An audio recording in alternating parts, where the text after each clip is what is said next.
Buy American and Buy America.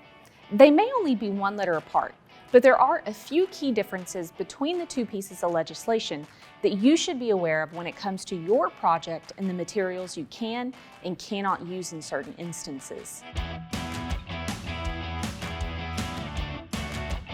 The Buy American Act was passed in 1933, and it's still in effect to this day.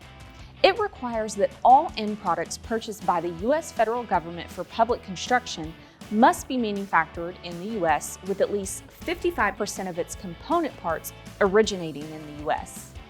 This act comes into play when the federal government is directly involved in procuring materials for a public project, such as the construction of a federal facility.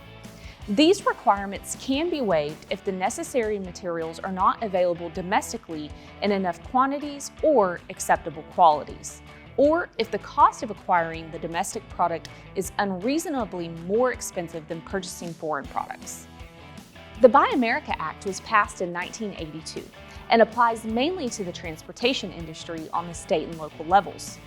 Similar to the Buy American Act, under this legislation, all end products for mass transit construction projects that are funded at least in part by the federal grants, such as highways, railways, and subways, must be manufactured in the United States.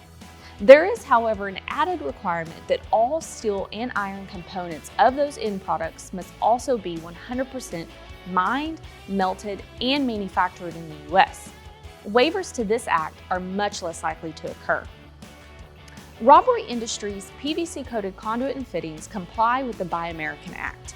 However, if you require products that comply with the narrower restrictions of the Buy America Act, we can accommodate you. Just let us know that at the time of your quote, and we will work with you to provide proper materials. Upon request, domestic certifications can be provided at the time of order. For more information, visit www.robroy.com.